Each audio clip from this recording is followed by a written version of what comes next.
Iran രണ്ടാമത്തെ ആണവായുധം ഉപയോഗിച്ചു. ആണവായുധം എന്ന് പറഞ്ഞാൽ നിങ്ങൾ ഉപയോഗിച്ച ആണവായുധങ്ങളല്ല, ഹോർമോസ് കടൽ, അതുപോലെ തന്നെ ബാബൽ ബന്ദ് എന്ന് പറഞ്ഞൊരു ഇതേപോലത്തെ ഒരു തുറമുഖമുണ്ട്. അതിലൂടെയാണ് ഇപ്പൊ എന്തറിയോ സാധനങ്ങൾ പോകുന്നത്, ഒരുപാട് സാധനങ്ങൾ പോകുന്നത്, ഒരുപാട് രാജ്യത്തുള്ള സാധനങ്ങൾ പോകുന്നത്, യൂറോപ്യൻ കൺട്രികൾക്കൊക്കെ പോണേ. ആ ബാബൽ ബന്ദ് ഊതികളെ കീഴിലുള്ളത്. ആ ബാബൽ ബന്ദ് അടിക്കാൻ പോകുക റിപ്പോർട്ട് വന്നു കൊടുക്കുക. ഹോർമോസ് കടൽ ഓൾറെഡി അടിച്ച് കഴിഞ്ഞു. ബാബൽ ബന്ധൂടെ അടിച്ചു കഴിഞ്ഞാൽ ശരിക്കും പറയാൻ ലോകം ഞെട്ടും. നമ്മളടക്കം ഓരോരോ വ്യക്തികൾക്കും, ഈ ലോകത്തുള്ള ഓരോരോ വ്യക്തികളും അനുഭവിക്കേണ്ടി വരും.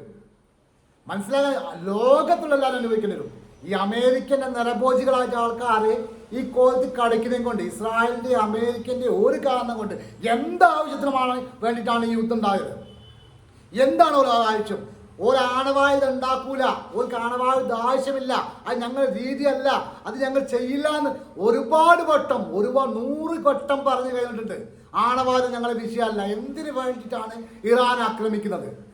ലോകരാജ്യങ്ങൾ അമേരിക്ക ആക്രമിക്കുക എന്തിനു വേണ്ടിയിട്ടാണ്? ഇറാനെ ലോകത്ത് നശിപ്പിക്കാൻ വേണ്ടിയിട്ടാണോ? ചോദ്യമാണ്. ചോദ്യത്തിന് എന്താണ് മറുപടി? സംഖ്യകളൊക്കെ കുറേ ആൾക്കാർ വിമർശിക്കുന്ന കുറേ ആൾക്കാരുണ്ട്. ഒരു മറുപടി എന്ന് പറയും, എന്തിനാണ് നിങ്ങൾ ഇപ്പം എന്താ പറയുക ഇറാൻ ആക്രമിക്കുന്നത്? ഇറാൻ ആണവായുധം ഉണ്ടാക്കിയിട്ടില്ല.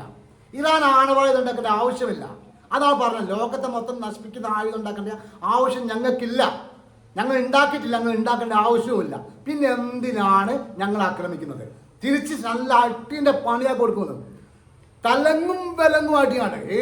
ഇനി ഹോർമോസ് കടലിലൂടെ ഏതെങ്കിലും കപ്പൽ പോയി കഴിഞ്ഞാൽ ആ സ്പോട്ടിൽ ഇറാൻ അടിക്കും, കത്തിൽ നശിപ്പിച്ച് കളയും, ആ സ്പോട്ടിൽ അടിക്കും.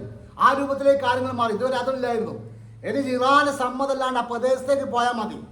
ആര് എങ്ങനെയാണെന്ന് നോട്ടൊന്നും ഉണ്ടാവില്ല, അടിച്ച് താക്കിക്കളയും. ആ രൂപത്തിലേക്ക് കാര്യം മതി. ശരിക്കും മനസ്സിലാക്കാൻ എന്താ അറിയോ, ഇസ്രായേൽ എന്ന രാജ്യത്തിൻ്റെ എന്താ പറയുക എന്തിനോ വേണ്ടിയിട്ട് എന്താ പറയുക ഇസ്രായേലിൻ്റെ വിചാരം എന്താ അറിയോ, ഇതിൽ ലോകത്ത് മൊത്തമായിട്ട് പോലെ കീഴിലേക്ക് ആയിട്ട് പോകണം, ബാക്കിയുള്ള ആൾക്കാരൊക്കെ കൊന്നു കളയണം, ഓർക്ക് നല്ലോണം ഉഷാറായി പോകണം. അതാണ് ഇസ്രായേലിൻ്റെ തന്ത്രം.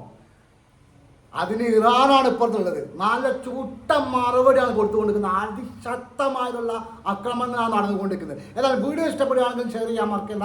Thank you very much.